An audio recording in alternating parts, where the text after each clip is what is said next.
Hello everyone.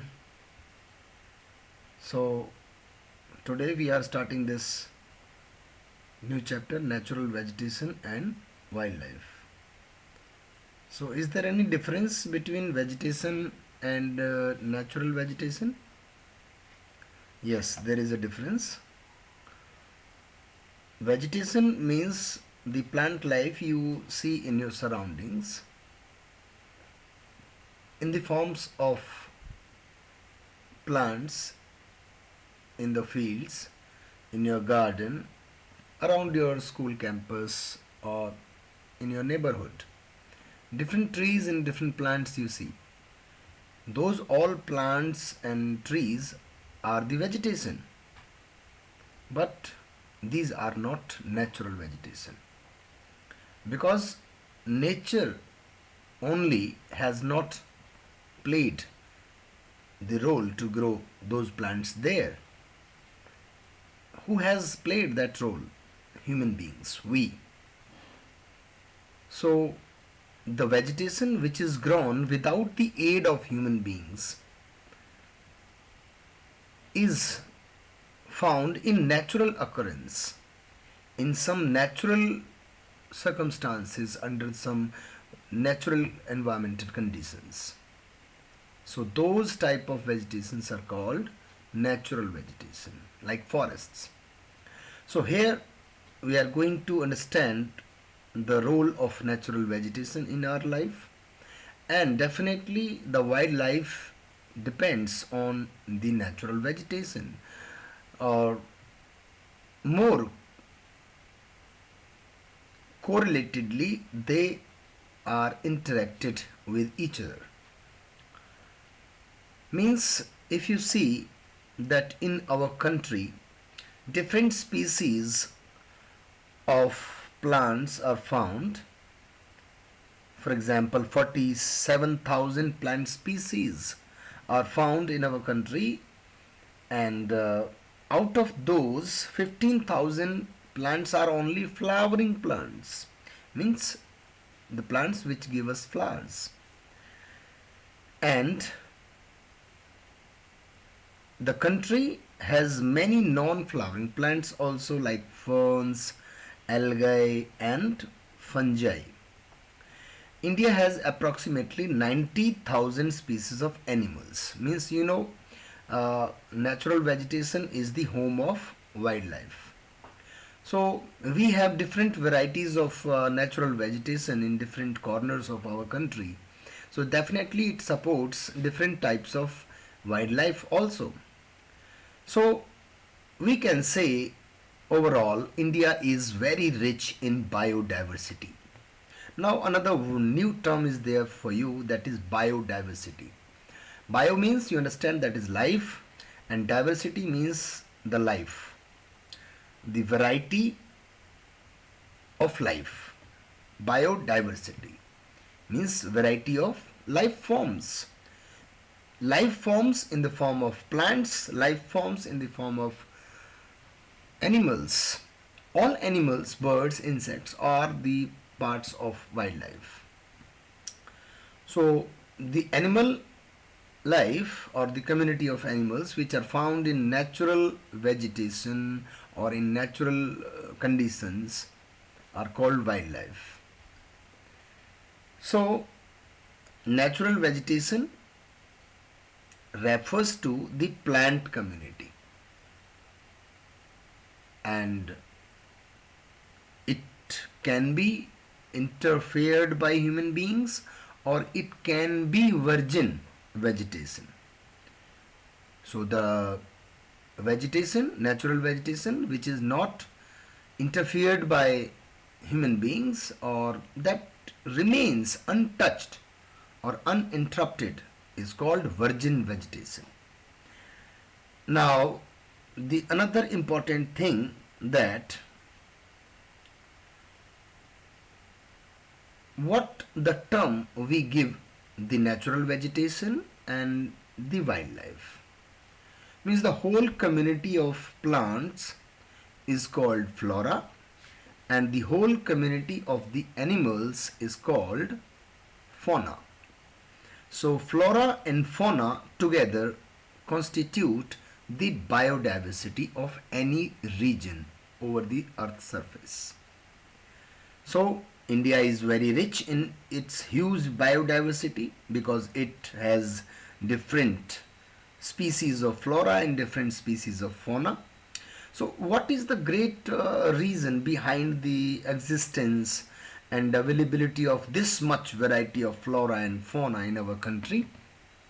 You have to understand this in context of the previous chapter we have studied, we have gone through, that is uh, physical features of our country and the climate. The physical features of the country, we studied the different landforms, different relief features. So those different relief features and climate both together play a very unique role to develop a distinct variety of flora as well as fauna. So relief, you understand it very well, that relief features are land and soil. Land has different forms like mountains, plateaus and plains. Some islands, some deserts also we have studied. Those also are important to affect and influence the variety of flora as well as fauna. So the nature of land influences the type of vegetation. The fertile level is generally devoted to agriculture, and the undulating and rough terrain are areas where grasslands and woodlands develop and give shelter to the variety of wildlife. In the previous chapter we have studied it very well, that plains are full of fertile soil. Now these different types of landforms have different varieties of soils. We also studied different types of soils we find in different regions in our country as well as in different countries all over the world is applied in the same way. What is soil? Soil is the upper layer of the earth surface, which is very important for the growth of the plants. Or you can say that soil is the anchor of the plants. Without soil, the plant life approximately cannot be thought. So soil also vary over space, means everywhere same type of soil is not found. In different corners of the earth's surface, different types of soils are found. These different types of soils provide the basis for different types of vegetation, means different nutritional values are there in different types of soil, amount of humus and moisture and different salts are there in the soil, means different nutritional values are there in different types of soils which support different type of vegetation. And you have seen in the previous chapter that we have deserts in the northwestern part of our country, that is majorly in Rajasthan and Gujarat. So that sandy soil of the desert supports specific type of vegetation like cactus and thorny bushes, while wet marshy or deltaic soil supports mangroves and deltaic vegetation. And you have studied Sundarbans and Sundari trees are there, mangrove trees are found there. So we are going to study that in detail in further text of this chapter. So now another important factor along with the relief, that is climate. Climate, the last chapter was very much important, and it is very beautiful to understand the real sense of this chapter. So climate has its different elements we have studied, like temperature, precipitation, humidity, winds and atmospheric pressure. So here we are going to study about temperature and photoperiod, that is very important for the growth of plants, and number 3 is precipitation. So in this way we are going to cover the important factors under climate. So temperature plays its very important role, because without temperature no seeds can germinate. You can see that precipitation also depends on the temperature conditions. The character and extent of vegetation are mainly determined by temperature along with humidity in the air, precipitation and soil. Means all such vegetation are mainly determined by temperature.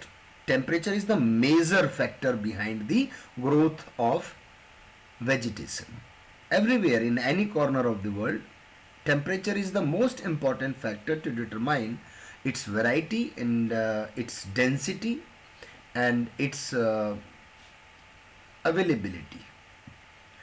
On the slopes of the Himalayas and the hills of the peninsula above the height of 915 meters, the fall in the temperature affects the type of vegetation and its growth and changes its form from tropical to subtropical, temperate and alpine vegetation. If you remember that in the last chapter, the concept was there that with the increasing height, the temperature decreases. As we see the snows on the ice caps. Now, when we come down from the high mountains towards the plain or towards the lower lands, the temperature increases. So that's why you see more vegetation in the lower altitudes and very less vegetation cover in the higher altitudes, because temperature is the most important factor behind the growth of the vegetation. Now in this table number 5.1 you can understand temperature characteristics of the vegetation zones. Here some vegetation zones are given. Tropical zones means between the tropics, Tropic of Cancer and Tropic of Capricorn. Subtropical means tropics above and below. Temperate regions means moderately above the subtropical regions, and alpine region where temperatures are below 7 degrees Celsius. You can see the mean annual average temperatures in these regions. Means tropical regions are those regions where temperature is above 24 degrees Celsius. This is mean annual temperature. And mean temperature in January in degree Celsius, if you see the January month for comparison of all these regions or zones, above 18 degrees Celsius, where annual range of the temperature is 24 degrees Celsius. Now remarks is no frost. Frost means when snowfall occurs. So tropical region has 24 degrees Celsius on an average or mean basis. In January the temperatures are observed as 18 degrees Celsius, and in this tropical region nowhere frost is seen. In subtropical regions temperature varies from 17 degrees Celsius to 24 degrees Celsius, and frost is rare. Very rarely we see frost somewhere. But in temperate regions temperature further falls down from 7 degrees Celsius to 17 degrees Celsius, and the lowest temperatures are recorded minus 10 degrees Celsius to minus 1 degree Celsius. And frost, some snow, means somewhere we find frost and snow. Alpine region means very high latitudes where temperatures are below 7 degrees Celsius, and average January month's temperature is observed below -1 degree Celsius all the time, and every time this region is covered with snow. So these are the different characteristics of these different vegetation zones. So we have these four uh, basic vegetation zones which have their separate temperature characteristics. So here we have understood that how much temperature is important for the growth of the vegetation in different regions of the world. Now photoperiod. Photoperiod means duration of sunlight. The variation in the duration of sunlight at different places is due to the differences in latitude, altitude, season and duration of the day, which very thoroughly we have studied in the last chapter. Latitudes, altitudes, seasons and duration of the day is very important for the amount of sunlight we receive on the surface of the earth. So due to longer durations of sunlight, trees grow faster, and that happens in which season? In summers. Summers have high temperatures as well as more length of the day, and duration of the sunlight is greater than the duration of the sunlight receives in the winters. So that's why in summers the growth of the vegetation is higher. Now another important thing is that humus, dead and decays of the vegetation and plants which is merged with the soil itself is called humus. Humus to the soil and shelter to the wildlife. So we are just covering this after precipitation. Now precipitation means not here snowfall or sleet or hails. Here we are going to understand precipitation in terms of rainfall only. Rainfall means the fall of water from the clouds on the surface of the earth.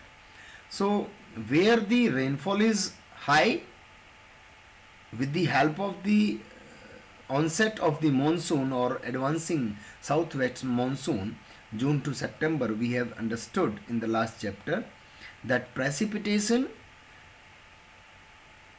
is very important, and areas where heavy rainfall we receive have more and dense vegetation as compared to the areas where we have less rainfall. You can understand this concept with the help of one map that is very important to understand, that is this. You can see it very important. It is very important to see that this region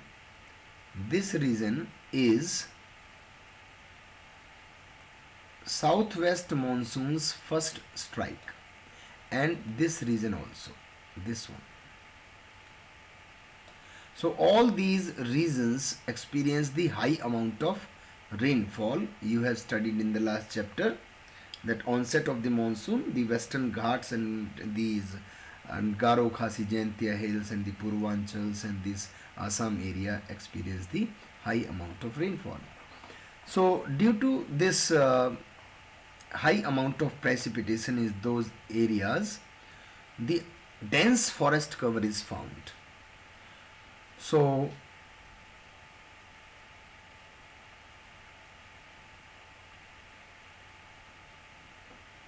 forests are renewable resources and they play important major role in the life of human beings, and they also enhance the quality of environment which is very important for us, because we emit the pollution to the environment, and trees consume that pollution, and they refresh that environment. They modify local climate also, and they control soil erosion, they regulate stream flow, and they support a variety of industries because they provide raw materials, different forms. And they provide livelihood for many communities and offer panoramic or scenic view for recreation. Means tourism is also done with the help of these forests and natural vegetation. And these forests also cover the control, and they control the wind force and temperature and cause the rains.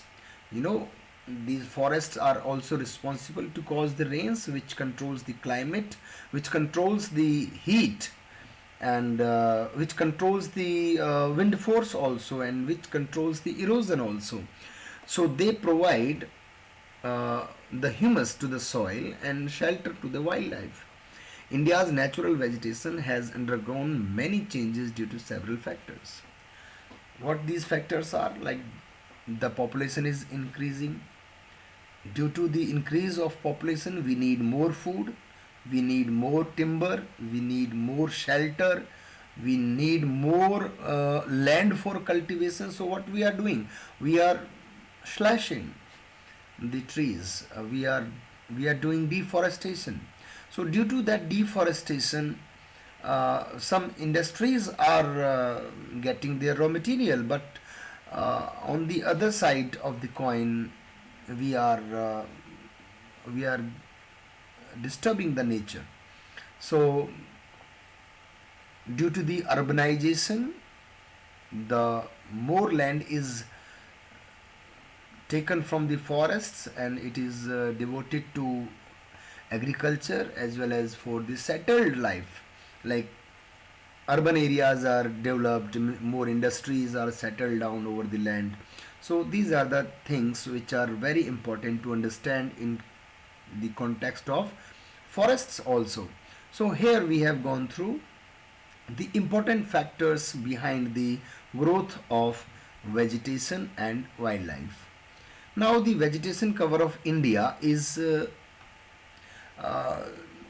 not very good in real sense, except in some increasable regions like the Himalayas, the hilly regions of central India, and the Marusthali.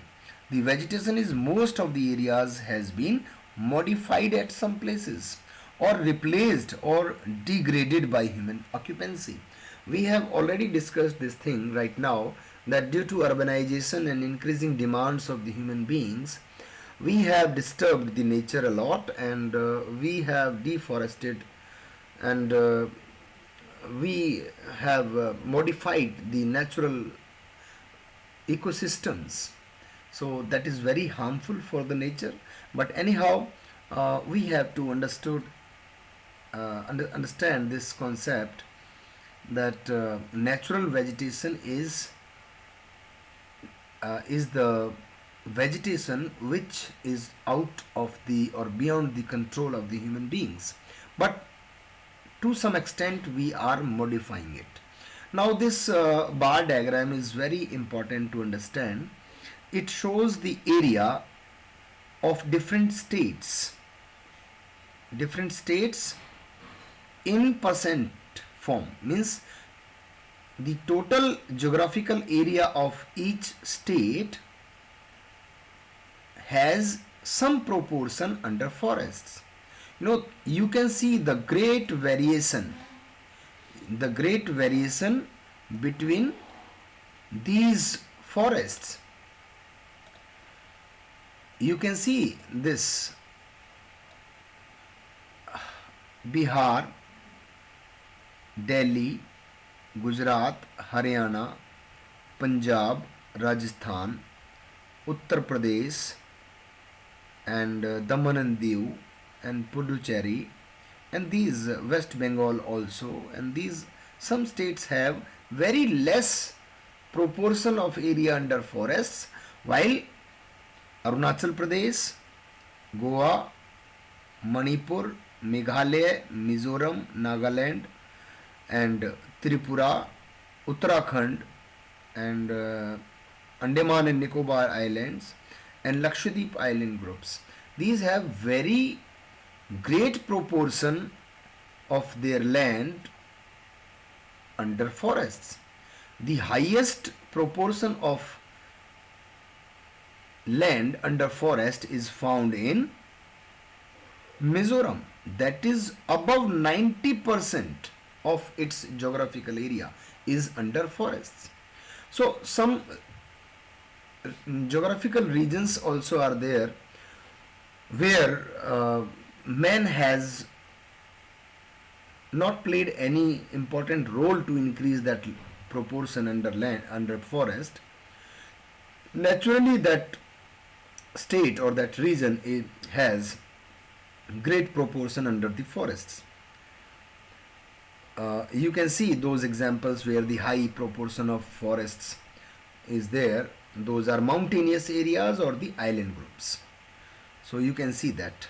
Now in the further text we are going to study about types of vegetations. So we have different types of vegetations. We are going to study these 5 major types of vegetations in the next video. Thank you. Have a nice day.